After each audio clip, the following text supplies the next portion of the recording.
Welcome back to the Hleleni la sikhona nge-KZN News. So kuthi umuntu awuzonto sijoyina cha sinomhlonishwa khona phakathi kwethu ubaba uMr Mlaba olapho NFP osephalamende la kwi-province KZN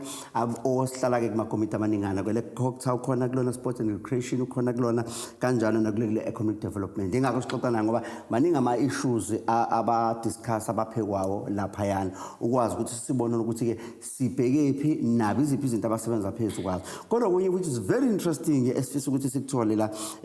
kumlabo omkhulu yile ndaba ukuthi ke kulele economic development uke waphakamisa ukuthi ke ungathi ugovernment uthi ukuthi athi ku-investor kakhulukazi kwi-local bank and siyabona ukuthi mucheka nabantu abaningi khona inhlokomo nenkulumo eziningi zokuthi ke ongazi ukuthi uzodinga ukuthi sibheke kakhulu ukuthi ke sibhenkaphi ngisho ama political organizations ngaba inhlangano ezithile kunomsindo omningi okhona. Why nina ke niphamisa kakhulu ukuthi ngathi singabheka ithala ugovernment invest kuyithala? Why? No, this issue is very clear. Ngadepend ukuthi uhulumeni uyas-understanda nithina mhlambe njenge-National Freedom Party ngoba lento epolitiki ne-governance ithi ifuna uyithathe masayide onke makukuhle abantu mabekureza fanele uthathe. La issue ithi i-South Africa noma ke ngikhulume nge-KZN ngifuna ukuthi it's very unfortunate ukuthi i-province eletha umnotho ngalolu hlobo. Asinalo ibhenki esingayiqhenya ngalo sithi ibhenki lala ekhaya ibhenki lase South Africa noma ibhenki eli focus nje ekukhuliseni umnotho wase KZN. Why sisho njalo? Inselelo esiphosela uhulumeni thina especially uMEC wa economic development isizathu senza ukuthi ngireze le motion eParliament is because we've given ourselves isikhathi njenge organization ukuthi siyibuke ukuthi lento ngeke izenzeke ingenzeka. So sinasifuna ukuthi uhulumeni one enze konke okusemandleni ukuthi athola ama-right ithala atholela ama-right anjengalama bank o-ABSA no Standard Bank no FNB. Umsebenzi kahulumeni lo ukuthi atholele ithala lokho bese lokho kuzosiza ukuthi ke u-provincial treasurer fanele abe instrumental ekuthenini lento iyenzeka ngoba i-problem esibhekene nayo isekuthenini ukhulisa kanjani umnotho wesifundazwe or a-country mangabe ungakwazi ukucontrola ama-systems e-bank. Recently lento le ye-rand versus i-dollar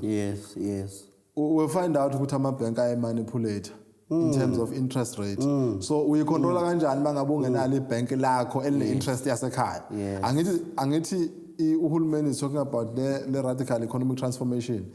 Then lento esiyisho thina is in line with that makuthi uhulumeni uyi-understanda kahle lento ayikhulumayo sithi ke thina one get ithala i-license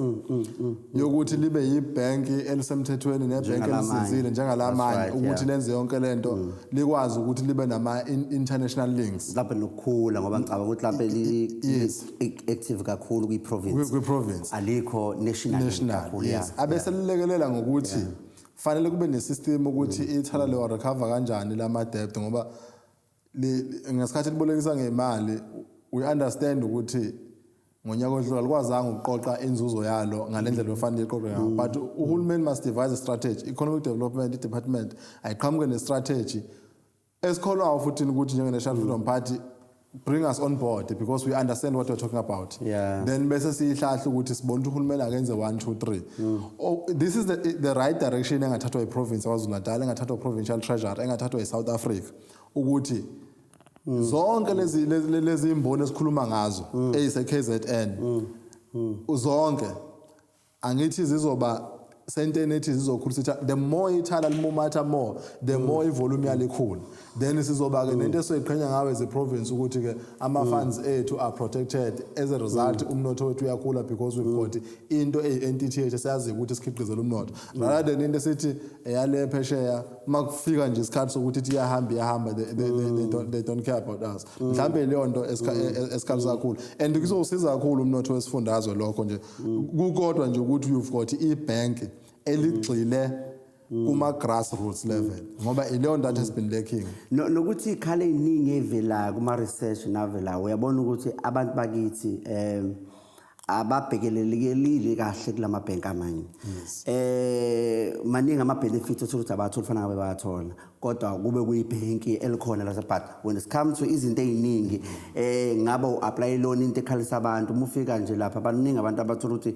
kuthiwa hayi ngeke wena uyithole kodwa omunye webala ungena kulunge izinto zakhe so okubona ukuthi ngempela something needs to be done ukulungisa isimo ngoba uma ungaya nje lapha yana mhlawumbe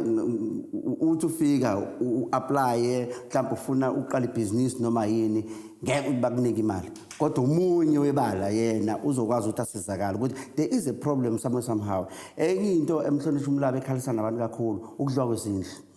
ndibhlungu yenziwa amabhenki ukudliwa kwezindlu ukuthi uhulumeni nani kuphe nikwenza ukulekela abantu uthola ukuthi mhlambe akasakwazanga ukukhokha mhlambe besebenza akasasebenzi izinto njengalezo awu ibhenki lesithatha yanini ukuthi akukhona somehow la kunga ninga intervene khona nilekelele lo muntu ngoba indlu enye into it's a property nezinye izinto ke bengayibala siningi ziyale yes ziningi ngiyabonga ukuthi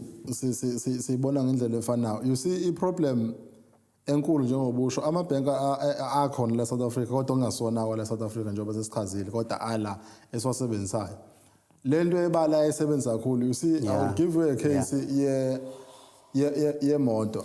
uma ngabe uyothenga imoto uthina as black people we are still struggling ukuthenga imoto kakhulu yes but umuntu omhlophe ungena